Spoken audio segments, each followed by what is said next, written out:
Well, welcome to Cornerstone. We're so excited to be with all of you, both virtually and here at the school. Today we're at the Cornerstone High School, one of three campuses. We have an elementary school in Woodlawn and a middle school right across the street, and we are serving about 700 students, up from about 160 students 10 years ago. We've had a lot of growth. We exist to empower students to glorify God. That's why we're here. And we serve a population of underserved students.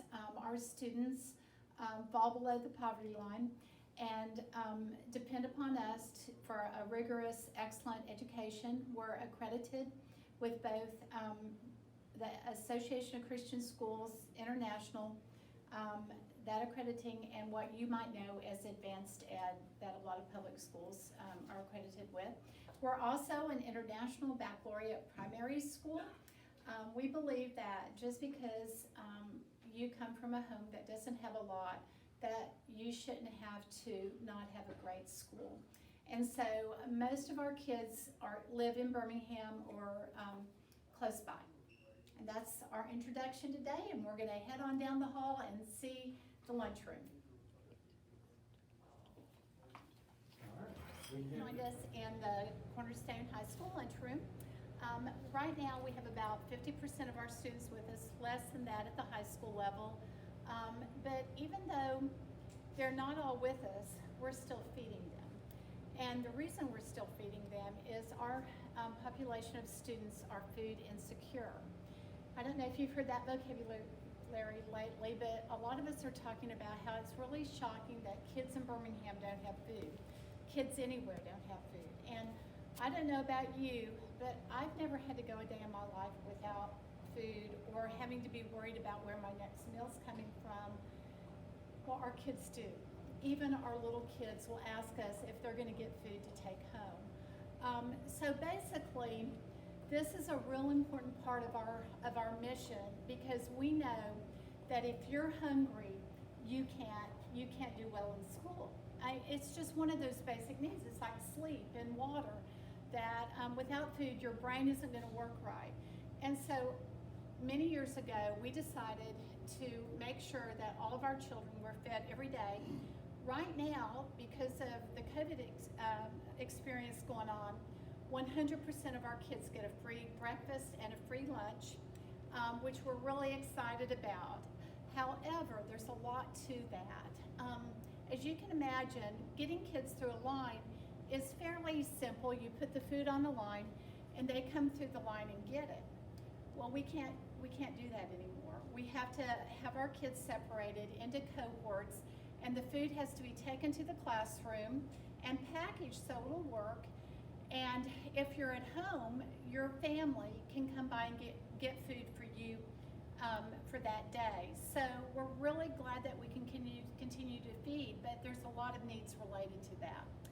Well, what we wrote for you was a beautiful freezer. I talked a little bit about the last time we were together, and we wrote in January, and then this COVID started in March, and all of a sudden we were having to take commodities and all this food, and right in the middle of it, our freezer broke. It quit. I mean, it'd been on the edge for a long time, right? It really was. I mean, it was bad. So anyhow, we went out on faith and just said, Lord, we know you're going to provide for us. And we purchased a freezer that we're now going to be making payments on it. And I want you to see the freezer today. But what I want you to understand is we can't feed our kids without a freezer, because we have to store all this food to get good deals on food and all of that. We have to have a way to store it.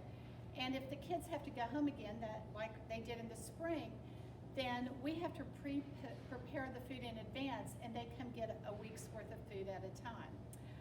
Today is Wednesday, so that means that the freezer might not be totally full because the food gets delivered throughout the week. However, by Friday, this freezer will be packed. So I want to thank you for caring for us, for letting us be one of the finalists. You guys, I had no idea how important food was to people who don't have food until I took this job many years ago. but is truly making an impact, and this freezer is one of the most important things that we can do for our students. So, do you want to go see the freezer? Yes. Let's go. I'll do a little Okay. stand over. Away. Okay, so we're gonna walk back. We're in our high school lunchroom now, and this is what Nash, our manager of our CMP Child Nutrition Program. She's actually the director, and she oversees all of the food everywhere. And I'd love for her to speak. Sure, yeah. We have been working very hard since COVID started. But since this school year has began, we had virtual only for the first 3 weeks. So we were feeding all of our families out of this one location for elementary, middle, and high. And the way that we were doing that was preparing basically a breakfast and a lunch that were frozen ahead of time. And they would pick up 10 meals at one time on Fridays that would cover the following week. So they would have a breakfast and a lunch for each day they were enrolled in class virtually. So if you want to come back here, I can show you a peek into kind of what it looks like. So now that we're in person and virtual learning, we have 2 programs going. So all of the sites are feeding children that are learning on campus independently. And then Rashonda is helping to do all of the cooking for virtual as well as the high school. Since most of our high school students are virtual, we have some smaller numbers there. But I was actually doing some numbers earlier, and just in the first 3 weeks of school for virtual feeding, we did over 4,800 meals.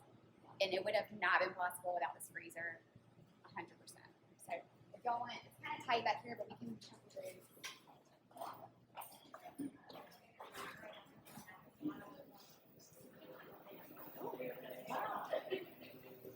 So over the course of the week, what she's doing right now, that's the meal that's going to be served to our students today.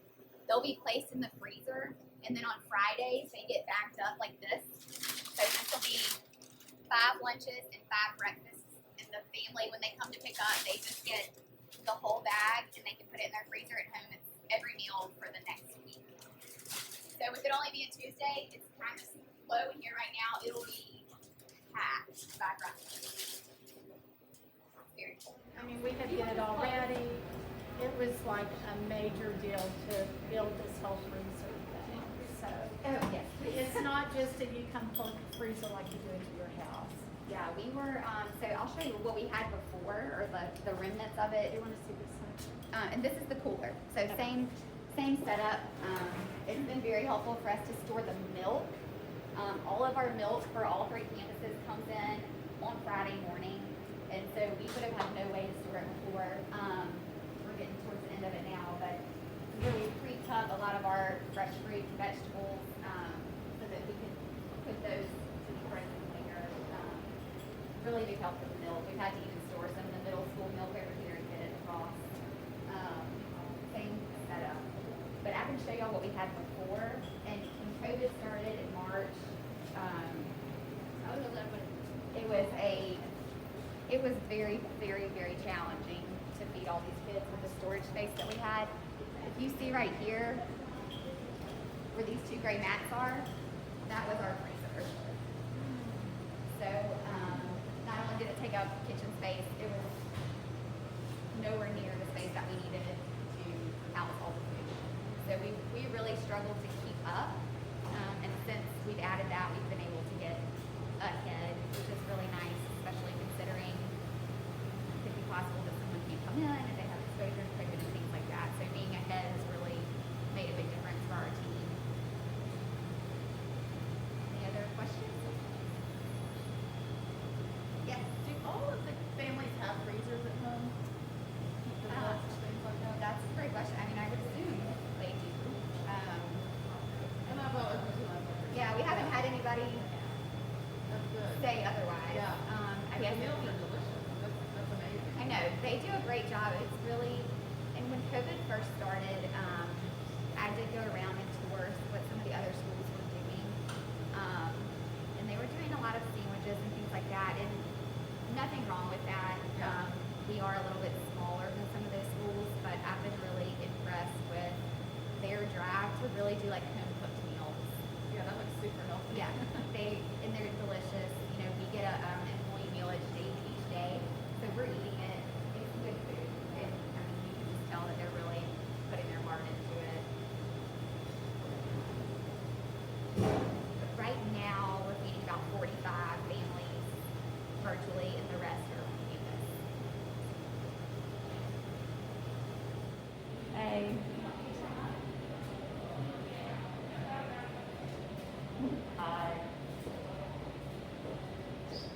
Gagey again.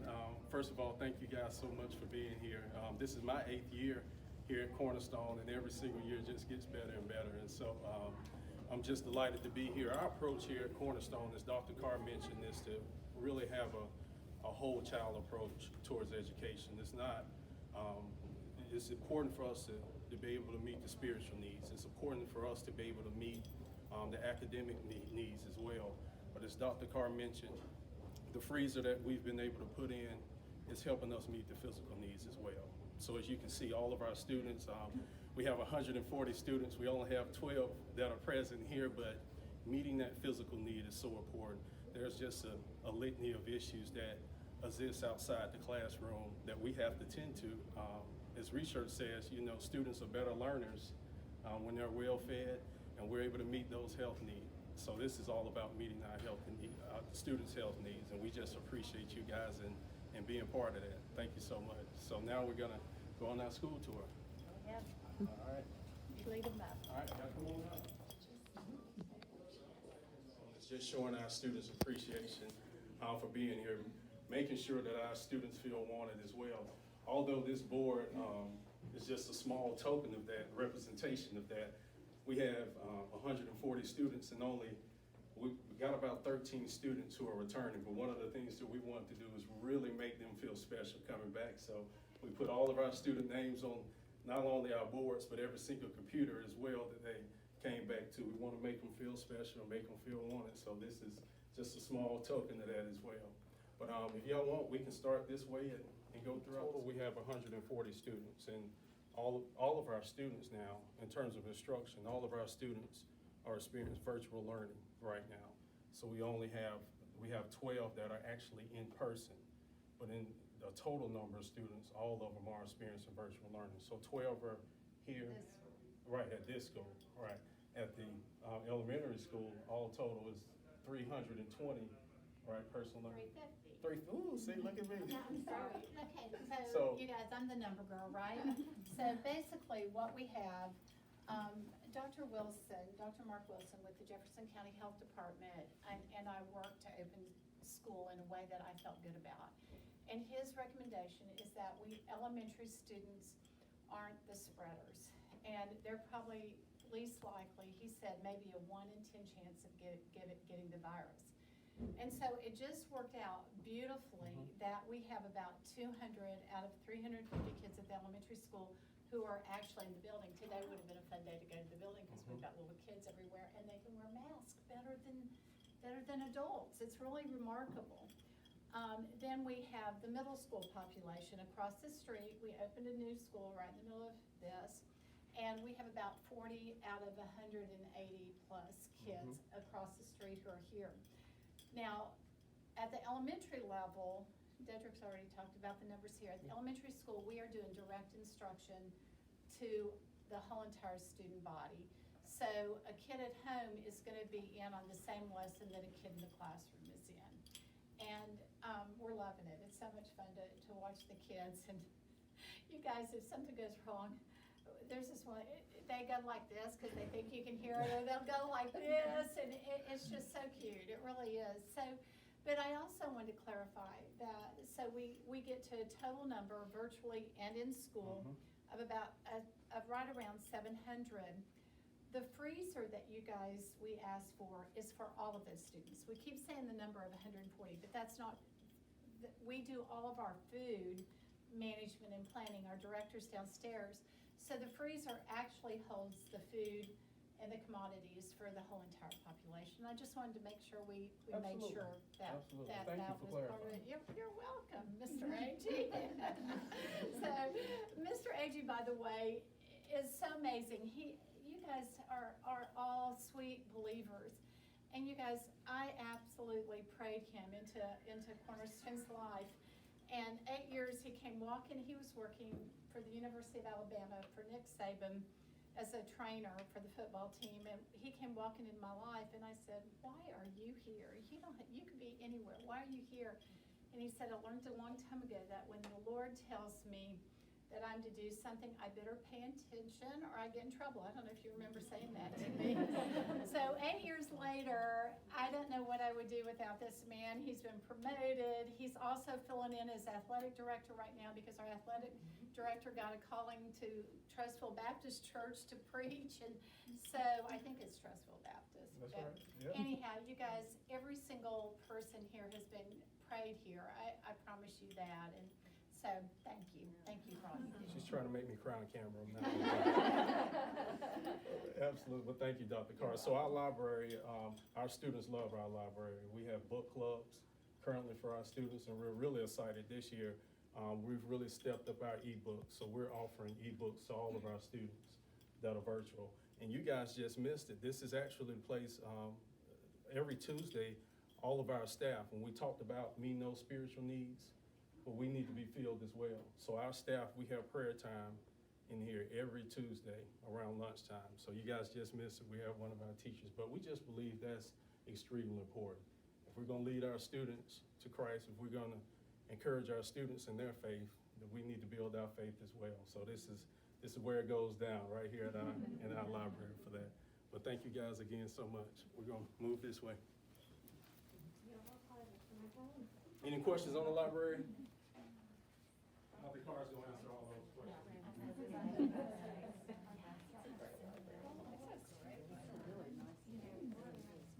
6 years, right? So this is our 6th year here at the high school. The good Lord blessed us with this opportunity to change lives here on the Roebuck side of town, and we've done just that. Not only here inside our building as well, but this is the location here in the Roebuck area where they have all the neighborhood community meetings every month. So we feel pretty blessed to be able to serve in that way. Not only that, but since assuming the middle school across the street, that's where the entire district over here is gonna go register to vote. So we're still making. There you go. Absolutely. So this is our science lab right here. I like to come up here every now and then and just show out. They're remote, so they let up and down, but our students absolutely love our labs. So this is this is our science lab.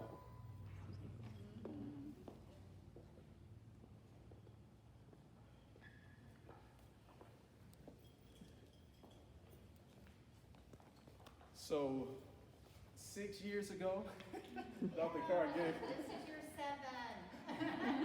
Dr. I just now have made the thing that nobody but me is going to use numbers. There you go. You're right. You're the best at it. Dr. Carr gave us me a budget and said, hey, I told her we needed some paint, so she gave me the opportunity to paint the gym, and I came in here and went crazy with red. So I hope you guys like it. I was shocked, you guys. So it used to be blue, and when I walked in and I saw this red, I said, okay. All right, but if you see the blue up here, that's where the former school, that's the color it used to be. And our fans, everyone absolutely loves it. So we've refinished all of the floors, we put padding up, and not only that, but we put a world-class, what we call a world-class weight room up there. You know, compared to some bigger schools, we really can't compare, but hey, it fits our needs, and our student athletes love it, and yeah, it served us well. We had just finished the regionals, and Right. we won, and I was so excited. We were going to state, and I saw the boys leaving the basketball court and going upstairs, and I grabbed Dedrick. I said, "What are they doing? Aren't we all going to go have fun and celebrate?" He said, "Oh no, we're getting ready." And they went up, and he was working them out. At that time, you were doing some of the training. Strength and I think. conditioning, I was. Yeah, good. So hard work never ends, does It it? doesn't. It's always a time to get better. Yeah. And so we're gonna seize every opportunity. This is Our new basketball coach. Yes, Mr. Driver. And, Nice to meet you all. Yeah. and Coach Driver, he's done an outstanding job. He's already hit the floor running since just being here 3 months. He's hit the ground running. Our student athletes love him. Not only has he challenged them on the court, but he's really challenging every single one of them academically, and has put some things in place in terms of accountability that we haven't had before, but we're really excited to have Coach Driver on board. All right, thank y'all for the opportunity. If you need anything from me, I'm an open book, just to let me know, and I definitely appreciate all the support. For sure. You know, he's gonna want some of those protein shakes, right? Yeah, oh, yes. It is we can get. We have some very trying to put a little meat on it. Just a little bit. Just a little bit. Absolutely. Both of our locker rooms have been completely redone as well. We can go in there and we can keep it moving. We got air fresh in there, so we can go in there. Area. So in the beginning, I mentioned the spiritual piece being really critical to our process of developing the whole child. Again, and so every Wednesday, every single one of our students, we have chapel. Since I've been at Cornerstone, we've always had chapel, and so this is where our chapel happens at the high school. And it's not only is it important for us to be able to have Bible, but we also strongly believe during that chapel time, it's an opportunity for us to bring in outside speakers as well to talk about Jesus Christ at the end of the day. And so we've had several students, hundreds of students, to get saved here at Cornerstone. And so that really means a lot to us, and not only to be able to just, just meet their spiritual, their physical needs, but just having that opportunity for them to hear for speakers in the community and hear about the role that Jesus Christ has played in their lives as well. So thank you guys again.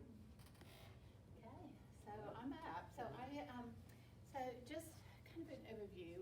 Cornerstone is an evangelical school. We're not connected to any specific church. However, at one time we counted 56 churches that were connected to us. You don't have to be saved. You don't have to go to church to come to Cornerstone.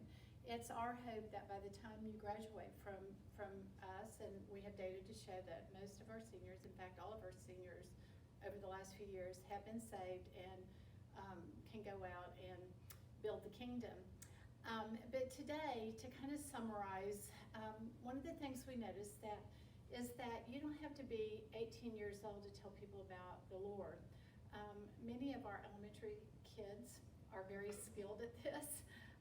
And it's just been amazing watching our little kids tell other people about Jesus. So to end this today, again, I'd like to thank you for coming and seeing who we are and loving us enough to make us a finalist. And we hope to build relationships with you and get to know you better.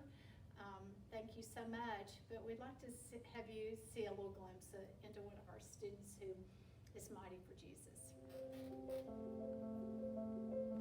Cornerstone is a special place for me. It is a place where kids can feel safe. They can feel loved. I look at Cornerstone as a place where there's a lot of hope and they get a really, really good education.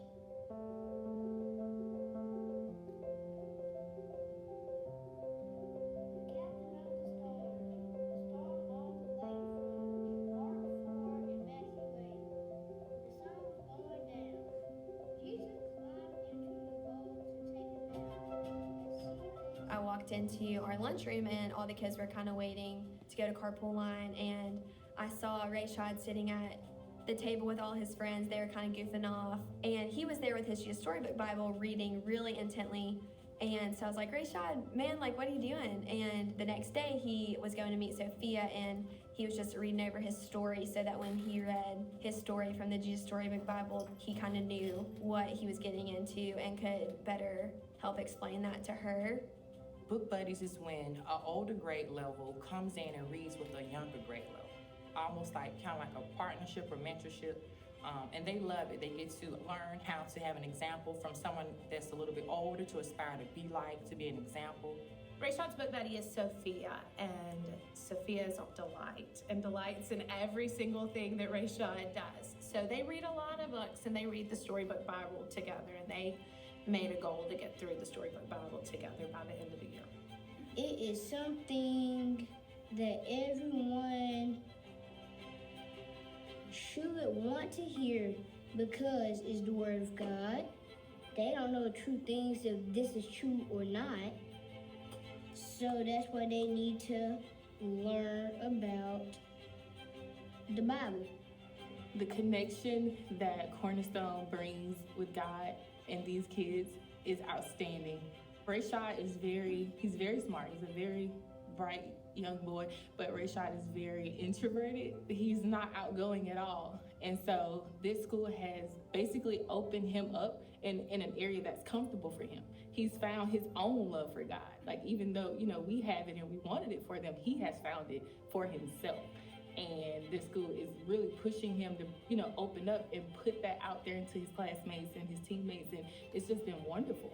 If he's doing this in second grade, think about where he's gonna be in sixth grade. Think about where Rayshawn's gonna be in high school and college. We start building the man he's gonna be now. The environment is wonderful, and it's safe, and you get the Christian values. For us, that's number one, you know, so we really want those values instilled into our children. And, you know, it can't make you any prouder, you know, as a father to know that your son is helping someone else, so. Having the word of God in a sound place to get your guidance from will lead your child to have a productive adulthood. And that's what you ultimately want, a child that can be successful, independent, and can think for themselves. My biggest hope to accomplish as a teacher here at Cornerstone is to pack their luggage with everything they'll need to be successful in life. And it definitely starts with a biblical foundation. Being involved in an institution that is providing a place for them to see God in the goodness and the grace and mercy of Christ, that is providing a pathway to success, as well as supporting a staff of people who are determined to make sure that they are successful. Those are the reasons why you should give your resources to Cornerstone. It's a place where you really can make a good difference in young people. If you plant a seed in good soil, then you get a good plant. Cornerstone is good soil. Our kids are good seeds, and so our teachers water that, and they do well.